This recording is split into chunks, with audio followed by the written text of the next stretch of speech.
Hello everyone, I'm V.Vardhini, Assistant Professor, Department of MBA Vistas.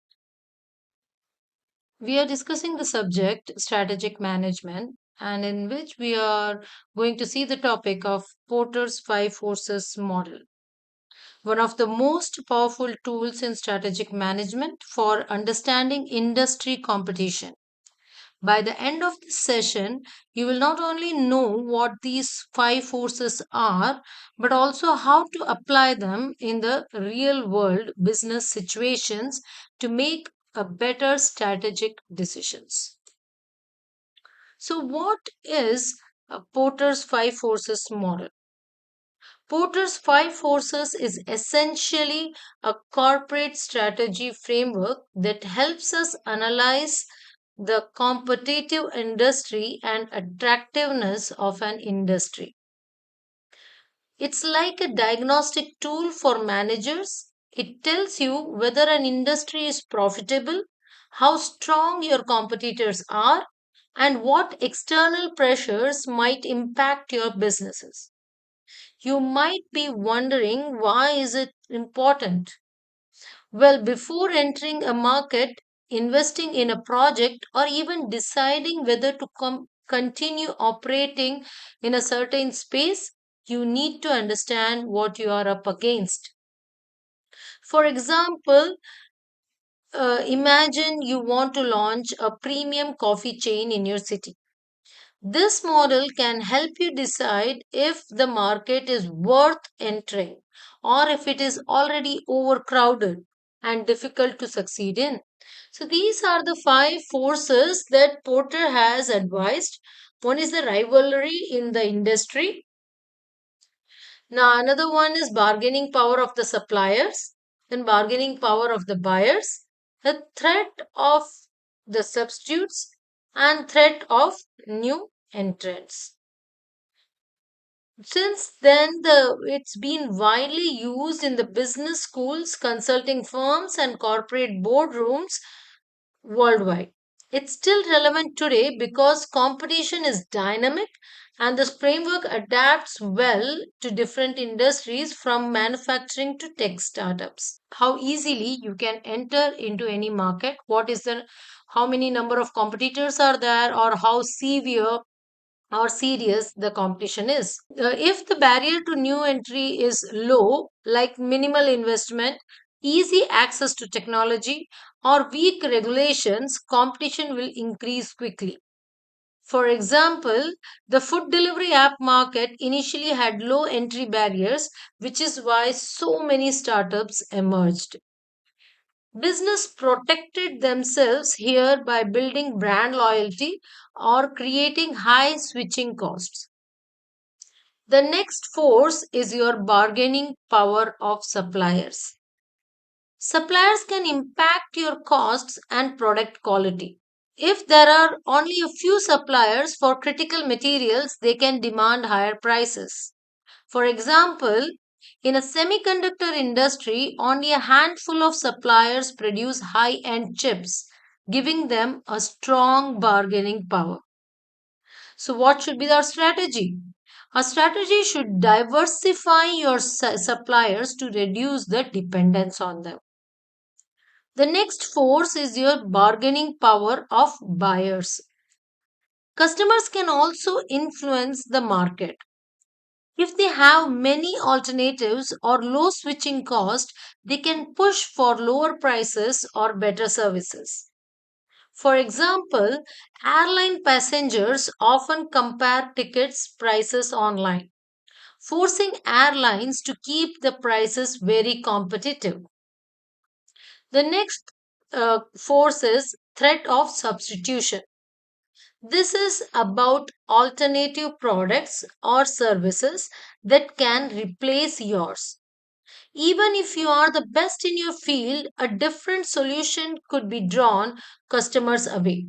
For example, video streaming services become substitute for cable TV. To combat this, companies focus on innovation and differentiation. The last force in Porter's five forces is competitive rivalry. Finally, the level of rivalry among the existing competitors is being analyzed. High rivalry means price wars, aggressive marketing, and constant innovation battles. For example, the smartphone market is extremely competitive. Apple, Samsung, Xiaomi, and others constantly compete for the market share, and it's a pressure on them to generate a new phone in every 3 to 4 months.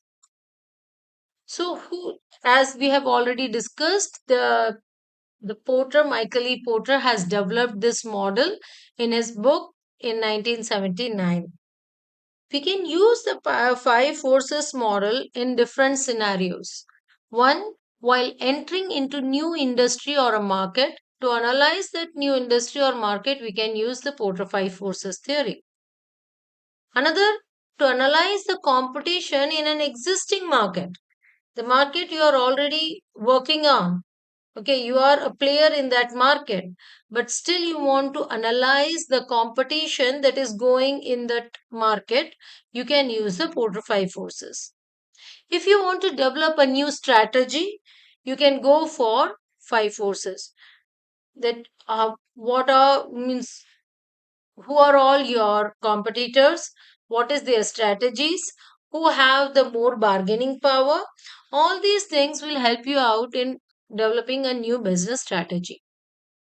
Evaluating mergers and acquisitions, Porter five forces theory plays a major role in evaluating the M&A, that is your mergers and acquisitions.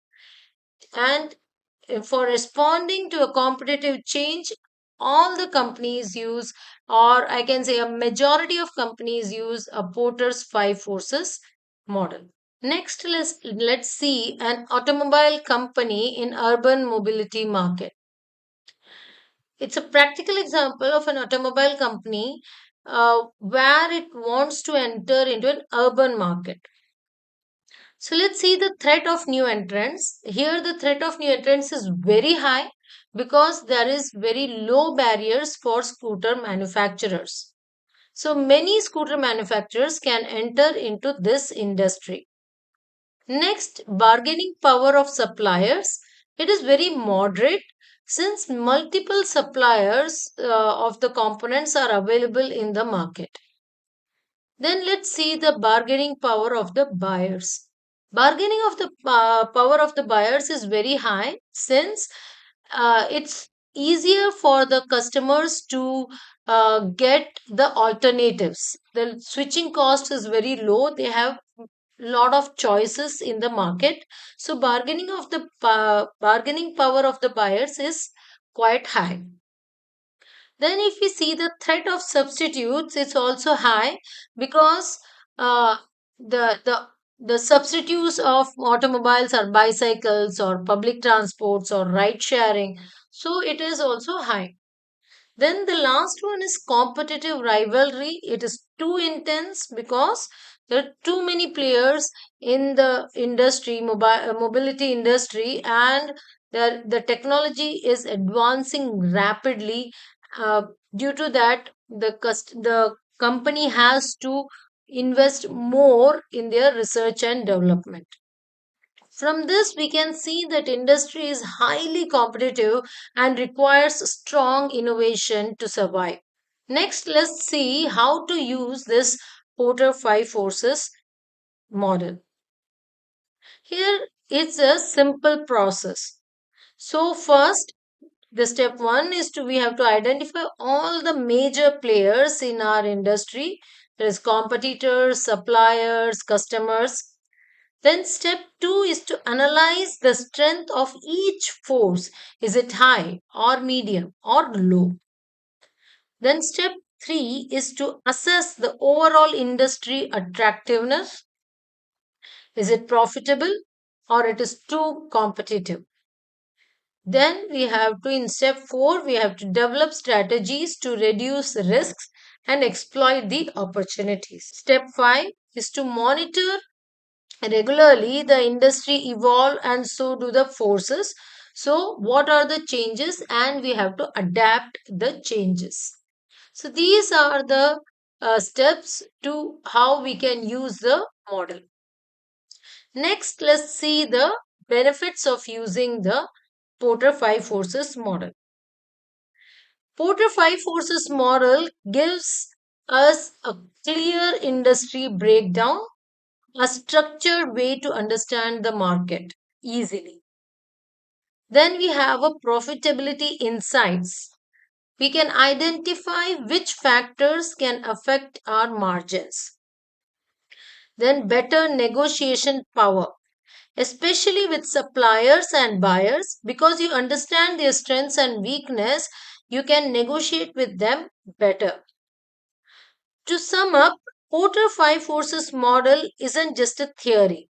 It's a practical business tool where whether you are launching a startup, expanding into a new markets, or defending your current position, it helps you think critically about where threats come from and how to respond. That's all for this session. Let's continue our session in the next video. Thank you.